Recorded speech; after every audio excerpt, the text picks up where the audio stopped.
Okay, in this tape, we're going to extend aromaticity beyond the benzene ring.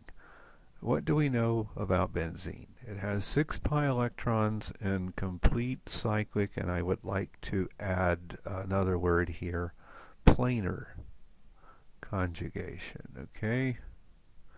It's a planar system, so this means that all of the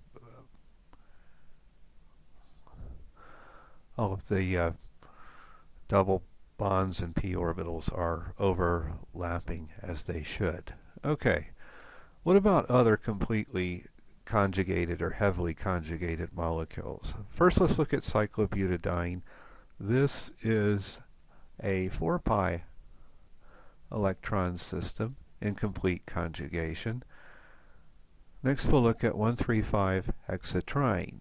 This is not completely conjugated. It does have 3 double bonds in conjugation like benzene does, but the conjugation is not complete around the ring. It's interrupted by this sp3 carbon here. Okay, because of this, there's no conjugation between these two outer alkene units like there is in benzene. And this final one we'll look at is 1,3,5,7 cyclooctatetraene, which has 8 pi electrons in complete cyclic conjugation as it's drawn here. It's drawn as a flat stop sign type structure. Okay, well, what about these molecules? Are they especially stable like benzene is? No, not at all. Cyclobutadiene is not stable at all at liquid nitrogen temperature. It does a Diels-Alder dimerization with itself. In fact, cyclobutadiene wasn't isolated for the first time until about 1970, something like that, and it's actually not a perfect square like drawn here. It's more like a rectangle. It's like it actually is 2 double bonds and 2 single bonds. Okay, cyclohexatriene just behaves like a normal conjugated alkene. It's a stable compound at room temperature, but it does alkene-like reactions. If you treat this compound with bromine, it just adds bromine like an alkene would. Okay? If you take this last compound, 1,3,5,7 cyclooctatetraene, it also behaves very much just like an alkene. It reacts with bromine to produce the bromine double bond addition product shown here. So these compounds, although they have many of the characteristics of benzene, show some serious differences. Okay. A few years ago, a fellow named Huckles came up with this rule to describe aromatic stabilization. He said that a compound will show aromatic stabilization if there are 4n plus 2 pi electrons in complete cyclic conjugation. Okay, Huckles' rule is based deeply in molecular orbital theory. In aromatic systems, the highest occupied molecular orbital, abbreviated like we see here, is way below the non-bonding line in aromatic compounds. Okay, the pi electron MO energies of completely conjugated cyclic molecules are easily approximated by Frost diagrams. We don't have to go through the trouble of doing a detailed molecular orbital calculation to arrive at the molecular orbitals for these perfect polygons. A Frost diagram is pretty easy to construct. In fact, a second grader can construct the MOs of a completely conjugated cyclic molecule. Okay, so there's a few steps. First step is you draw a circle, place a horizontal line halfway through it.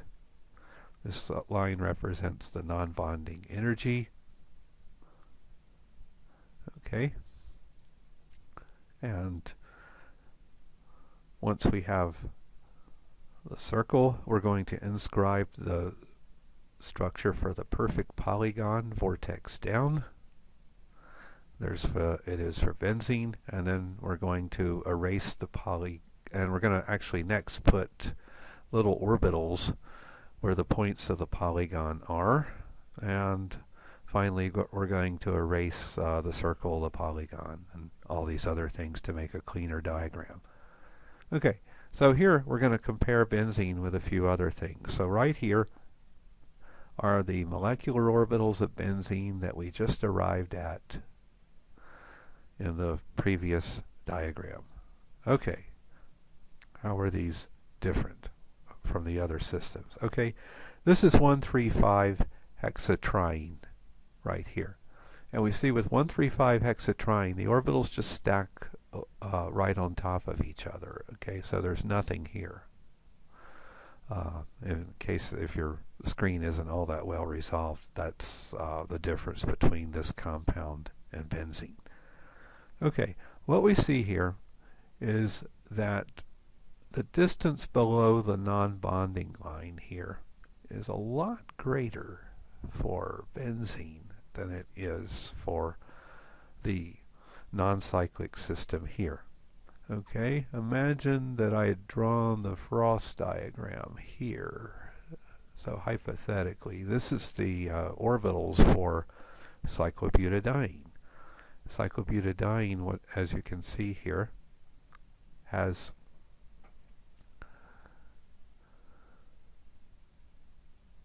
two orbitals right here and right here that are right at the non-bonding line. They're actually equal in energy, but there's only 2 electrons to distribute. Huckles Rule of maximum multiplicity says that this should be a diradical, and early studies of cyclobutadiene did in fact suggest that it was a diradical. However, I'll draw a kind of extreme structure here. It's not really a square. It's really like 2 isolated double bonds. That's a little bit extreme, but you get the general idea. So it's actually destabilized relative to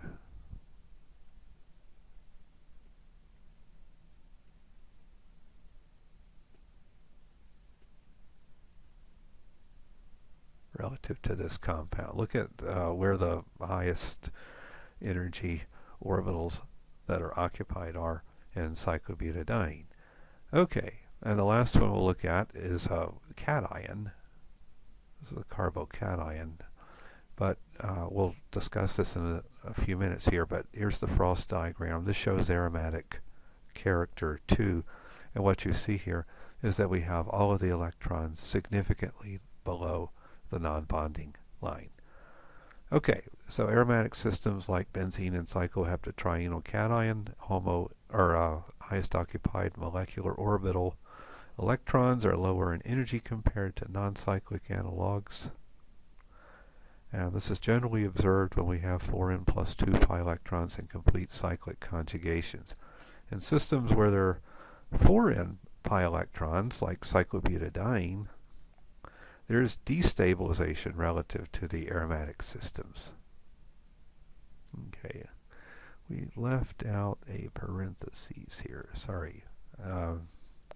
Systems that have 4n pi electrons in complete cyclic conjugation have this special word that we're going to refer to as anti-aromatic. Okay. What about other potential aromatic or anti-aromatic compounds? These 2 compounds here are both examples of cyclodecapentaene. Okay, they have 10 pi electrons in conjugation in theory. They differ in that this one is all cis, whereas this has 2 transalkenes.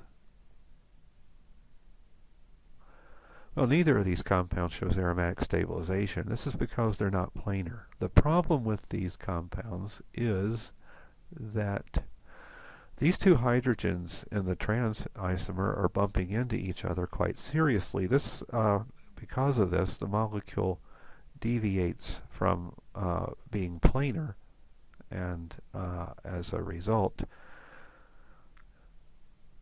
when it's not planar, these things are not conjugated. Okay, the angle strain in perfectly planar cyclodecapentane is so severe in the all cis form,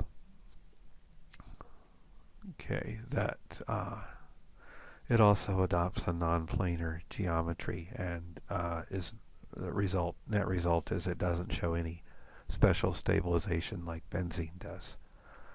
Okay. Oh, I need to remember not to write where things are going to go. Cyclooctatetraene, it reacts like a simple alkene. There's no particular instability associated with this. This is because it adopts a tub shape, like you see here. In the tub shape, we can say that the orbitals don't really overlap. Okay, there's a nice pi bond. Here's a nice pi bond here. But these pi bonds are not talking to these other pi bonds over here. The pi bonds are non-overlapping. So as a result, there is no net conjugation. So if it's not conjugated, it can't be aromatic anyway, or it can't be anti-aromatic either. Okay, it wasn't until someone made 18-annuline that a neutral compound that's not benzene would show aromatic behavior. This one has 9 conjugated double bonds, 18 pi electrons, which you recall is a Huckles number. And because this ring is so large, the hydrogens on the inside are far enough apart from each other that they don't bump into each other all that seriously. Okay, so in this case, it can exist in the planar geometry, and there's no special problems with this one. So this one shows aromatic stabilization. Okay, it's an unusually stable compound, hard to get it to react with bromine. There are some other properties that define aromaticity. Most of them are associated with spectroscopy, and that is something that's going to be one of the very first things you discuss in Chemistry 314. Okay, it's also possible to have ions. So here we have 2, cyclopentadiene anion and cycloheptatrienyl cation. Here the lone pair can contribute to the conjugation in the top case. Recall that a few months ago we discussed what the preferred geometry for anionic carbon would be. It would be tetrahedral. It's a little bit less stable to have it sp2 and the p having the lone pair in a p orbital. But recall that aromaticity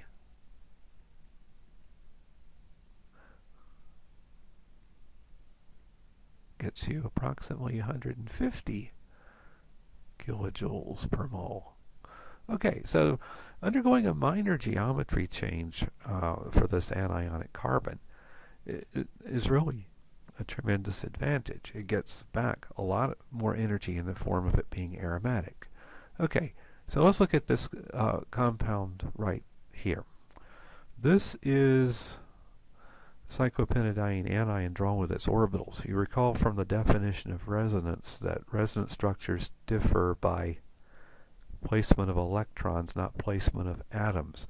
So I could take these extra electrons right here and put them at any one of these carbon atoms. It would not really matter. So we can represent the anion often like this, and sometimes it's drawn like this.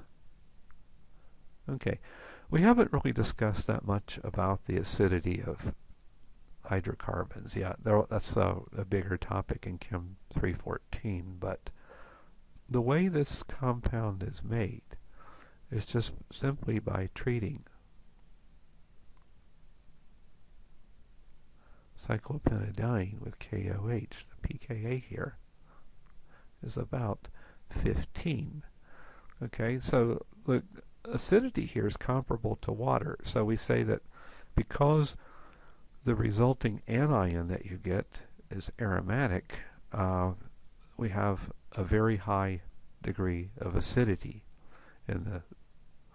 for this system. Okay, it leaves behind a relatively stable anion. Okay. In the carbocation, of course, the carbocation is already sp2 hybridized. Here we're not having a filled orbital continuing the conjugation. We are having an empty orbital completing the conjugation. Here you see that all of these p orbitals overlap. One of them's empty, but any one of them could be the empty orbital. Okay, the overall positive charge is positive. Sometimes you see the cycloheptad trienol cation represented this way as well. Okay, so these all show aromatic stabilization, and let me just say something. Remember, carbocations, before today, carbocations were always unstable reactive intermediates. This is stable at room temperature. In fact, I think you can actually buy this, and the people who are selling it to you aren't lying about what it is. It really is that. So this is a rare example of a stable carbocation. The only reason it's stable is due to aromaticity. Okay, let's look at some other aromatic ions. This is cyclopropenyl cation right here. Okay? And if you look at this, this has 2 pi electrons in conjugation.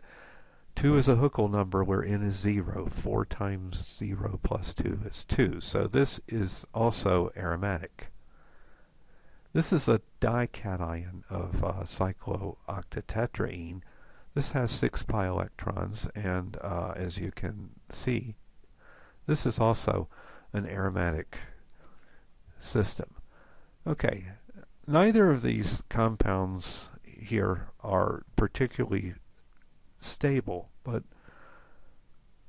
prior to today, we've never seen any species that was actually a dication, right? I mean, we had enough problems with things that were one monocations. So amongst all the dications you could possibly have, this is one of the most stable ones. And finally here we have the same compound, but as its dianion. And this has 10 pi electrons. 2, 4, 6, 8, 10. Okay, so it's got 10 pi electrons. It has 6 from double bonds, or 6 from pi bonds, and 4 more from anions. And you can actually isolate this compound as its dipotassium salt, and it is stable. Okay. These stable anions give rise to some relatively highly polar hydrocarbon species. Recall that in most cases hydrocarbons are not polar compounds at all. Let's look at some cases that are. Okay, so this is azulene, and you may be wondering why is it called that. This is because it's blue. It's a rare example of a colored organic compound. Okay, azulene is aromatic because it has 10 pi electrons in conjugation. If you go around the ring this way, of course you see 5 alternating double and single bonds. Okay, we can draw a resonance form for azulene that has a anion in the 5-membered ring, which is aromatic,